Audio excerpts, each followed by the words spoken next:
जी हाँ दोस्तों, नमस्कार। देखिए, एमपी बोर्ड परीक्षा कक्षा 9 हिंदी का जो पेपर है दोस्तों, वो हम आपके लिए लेकर के आए हैं। हिंदी के पूरे पेपर का सॉल्यूशन यहाँ आपको मिलेगा हमारे चैनल पर। तो चैनल को फटाफट लाइक और सब्सक्राइब कर लीजिए, बेल आइकन प्रेस कर लीजिए, जिससे को फटाफट जो है नोटिफिकेशन मिलते रहें हमारी वीडियोज़ के। आइए देख लेते हैं जो है क्वेश्चन नंबर 1 क्या है। उचित शब्द का चयन कर रिक्त स्थानों की पूर्ति कीजिए। मेरे नाना पक्के, तो इसमें हो जाएगा साहब माने जाते थे। नंबर 2, कमाई में प्रत्यय, तो कमाई में जो प्रत्यय है दोस्तों वो है आई। क्या है कमाई में प्रत्यय? आई। तो ये इसमें ठीक हो जाएगा दोस्तों, आई। जो अधिक बोलता है उसे क्या कहते हैं? वाचाल कहते हैं। पंचवटी है, तो पंचवटी दोस्तों क्या है? खंड काव्य। क्या है? पंचवटी खंड काव्य है। और पांचवा जो पार्ट है दोस्तों, इसमें आ जाएगा आपका कश्मीरी, यानी ये जो भाषा है ये कश्मीरी भाषा की लोकप्रिय कवित्री हैं, कश्मीरी। आइए नेक्स्ट क्वेश्चन पर चलते हैं दोस्तों। सही विकल्प सुनिए। लेखिका ने अपनी नानी को क्यों नहीं देखा? तो लेखिका ने अपनी नानी को इसलिए नहीं देखा था क्योंकि वह स्वर्ग चली गई थी। कहाँ चली गई थी? स्वर्ग। कबीर दास जी की प्रमुख रचना है, तो कबीर दास जी की जो प्रमुख रचना है दोस्तों वो बीजक है। आइए नेक्स्ट क्वेश्चन पर चलते हैं फटाफट। जो पढ़ा लिखा न हो उसे क्या कहते हैं दोस्तों? अनपढ़। आइए नेक्स्ट क्वेश्चन देख लेते हैं। रस काव्य की शोभा बढ़ाने वाले तत्वों को, तो जो काव्य की शोभा बढ़ाते हैं तत्व दोस्तों, उन्हें क्या कहते हैं? अलंकार। क्या कहते हैं दोस्तों? उन्हें अलंकार कहते हैं। आइए नेक्स्ट क्वेश्चन पर चलते हैं। कोयल अपने चमकीले गीत क्यों तैरा रही हो? तो ये हो जाएगा इसका दोस्तों बी ऑप्शन, काले संकट सागर पर मरने से हेतु। आइए नेक्स्ट क्वेश्चन पर चलते हैं। एक वाक्य में उत्तर लिखिए। हिंदी गद्य साहित्य का इतिहास कब से माना जाता है? तो इसका आंसर हो जाएगा दोस्तों आधुनिक काल से। क्या हो जाएगा? आधुनिक काल से। आइए पूरा का पूरा सॉल्यूशन हम आपको प्रोवाइड कराएंगे दोस्तों। श्रृंगार रस का स्थायी भाव रति। कैदियों के हाथ में क्या होता था? तो कैदियों के हाथ में क्या होता था? हथकड़ियाँ। क्या होता था दोस्तों? हथकड़ियाँ। हथकड़ियाँ। एकाकी में कितने अंक होते हैं? तो एकाकी में दोस्तों एक अंक होता है। कितने? एक अंक। प्राचीन काल में किस कला का अभाव था? तो प्राचीन काल में दोस्तों मुद्रण कला का, मुद्रण कला का अभाव था। आइए सही जोड़े मिलान करते हैं। कमल, तो कमल का दोस्तों पंकज हो जाएगा। और माटी वाली, तो माटी वाली का हो जाएगा कहानी। और गोस्वामी तुलसीदास रामचरितमानस। और ग्राम गाँव और चौपाई छंद। तो ये जो है इसका दोस्तों मिलान हो गया। नेक्स्ट क्वेश्चन देखते हैं। सत्य और असत्य। किरण शब्द का पर्यायवाची रश्मि है, तो ये दोस्तों आपका सत्य है, तो इसको राइट लिख देंगे यहाँ पे। बच्चे काम पर जा रहे हैं, ये दोस्तों आपका रोंग है, असत्य हो जाएगा। तीसरा फिर आपका सूरदास राम भक्ति शाखा के कवि, यह आपका सत्य हो जाएगा, और ये भी सत्य हो जाएगा दोस्तों। और ये आपका जो है रिपोर्टार्ज भारतीय भाषा का शब्द है, तो ये आपका गलत हो जाएगा दोस्तों। आइए तत्सम और तद्भव शब्दों को छांट कर लिखेंगे दोस्तों। तो इसमें तत्सम जो है वो सौपन है।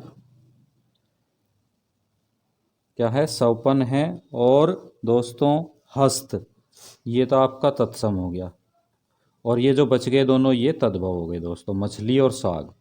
आइए नेक्स्ट क्वेश्चन देख लेते हैं। तथा प्लस एव संधि कीजिए, तो ये हो जाएगा दोस्तों तथेव। ते थे दो मात्रा और वे, तथेव।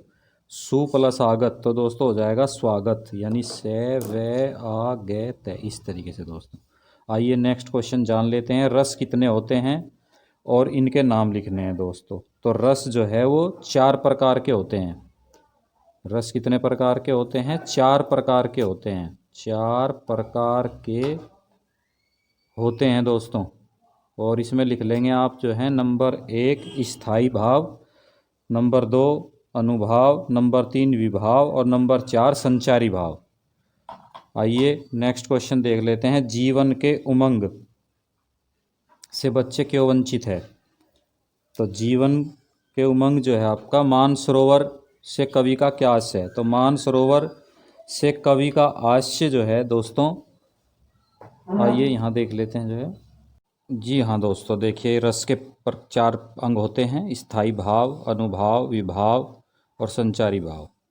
ये प्रश्न नंबर आपका 8 है। रस के 4 अंग होते हैं। और प्रश्न नंबर 9 है, देखिए मान सरोवर से कवि का आश्य मन रूपी पवित्र सरोवर से है, जिसे मनुष्य के मन में स्वच्छ विचार रूपी जल भरा है। और ये प्रश्न नंबर 10 है दोस्तों, ज्ञान को आंधी से मनुष्य की काया से कपट मोह माया लोभ आदि की भावना की समाप्ति हो गई और उसका शरीर अत्यंत निर्मल होता है। आइए क्वेश्चन नंबर जो है 11 पर चलते हैं। क्वेश्चन नंबर ये 11 है, रसखान ब्रज में क्यों जन्म लेना चाहते हैं? तो ये क्वेश्चन नंबर 11 है दोस्तों, फटाफट स्क्रीनशॉट ले लेंगे। और ये आपका प्रश्न नंबर 12 है, कवि को कोयल से ईर्ष्या क्यों हो रही है? तो कवि को कोयल से इस बात पर ईर्ष्या हो रही है, कोयल हरे भरे वृक्ष की डाल पर रहती है, उसके उड़ने के लिए संपूर्ण आसमान है, जबकि कवि एक छोटी सी 10 फुट लंबी चौड़ी काली कोठरी में कैदी का जीवन व्यतीत कर रहा है। ये प्रश्न नंबर 13 है दोस्तों।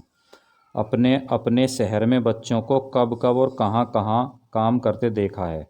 तो मैंने अपने शहर में बच्चों को चाय की दुकान पर, ढाबे पर, होटल पर, सब्जियों या विभिन्न दुकानों पर, समृद्ध वर्ग के घरों में तथा प्राइवेट कार्यालयों में काम करते हुए देखा है।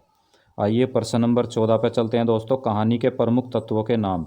तो कहानी के प्रमुख तत्व हैं कथानक, चरित्र चित्रण, कथोपकथन, वातावरण, भाषा शैली, उद्देश्य। नेक्स्ट क्वेश्चन देखिए, 15वां क्वेश्चन है दोस्तों। तो यहाँ पर उन्होंने खाने के लिए चिकनाई व चारा भी नहीं दिया, सूखा भूसा खाने के लिए दिया। और ये क्वेश्चन नंबर 16 दोस्तों, ये क्वेश्चन नंबर 16 है। यहाँ पे देखिए क्वेश्चन नंबर 16 है दोस्तों ये। आइए क्वेश्चन नंबर 17 देख लेते हैं। ये क्वेश्चन नंबर आपका 17 है, कुत्ता वफादार जानवर होता है, घर की रखवाली करता है। बकरी दूध देती है और दूध पौष्टिक होता है। और हिरण सुंदर जानवर होता है। आइए नेक्स्ट पे चलते हैं दोस्तों।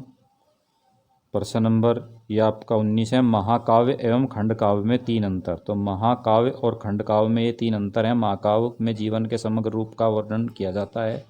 खंडकाव्य में जीवन की किसी एक घटना अथवा हृदय स्पर्शी अंश का पूर्णता के साथ अंकन किया जाता है। महाकाव्य में 8 या उससे अधिक सर्ग होते हैं और खंडकाव्य में 1 सर्ग होता है। रामचरितमानस में 7 सर्ग हैं। और महाकाव्य का नायक धीरोत्ताद, उदार एवं महत्वता है, खंडकाव्य के लिए आवश्यक नहीं है। और ये दोस्तों इसमें 7 सर्ग अपवाद हैं, खंडकाव्य के लिए आवश्यक नहीं है। तो ये पूरा का पूरा देख लेंगे आप जो है। प्रश्न नंबर 20 पर चलते हैं, कवि ने कोकिला के बोलने के किन किन कारणों की संभावना बताई है? तो देखिए कवि ने कोकिल के बोलने के लिए निम्नलिखित संभावनाएं जताई हैं। वह पागल हो गई, उसने दावानल की लपटें देख ली, स्वतंत्रता के लिए कैदियों का संदेश देना चाहती है, क्रांतिकारियों के मन में देश प्रेम की भावना और प्रगाढ़ करने का संदेश देने आई है। और ये प्रश्न नंबर 21 है दोस्तों, कबीरदास अथवा माखनलाल चतुर्वेदी का कवि परिचय के आधार पर लिखिए। तो ये कबीरदास जी हैं, देखिए इनकी रचनाएं हैं भाव पक्ष। और पूरा का पूरा लिख लेंगे इसको दोस्तों। देखिए यहाँ से कला पक्ष है, ये साहित्य में स्थान है उनका। और ये प्रश्न नंबर 22 है दोस्तों आपका। तो प्रश्न नंबर 22 में ये संदर्भ है, पाठ का नाम वाक, कवि का नाम लल धद, प्रसंग इसका कवियत्री ने आत्मलोकन की अभिव्यक्ति के बारे में कहा है।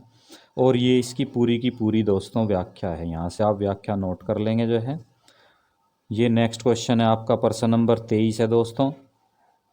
तो प्रश्न नंबर 23 जो है यहाँ से आप इसको नोट कर लेंगे, स्क्रीनशॉट लेते हुए चलें।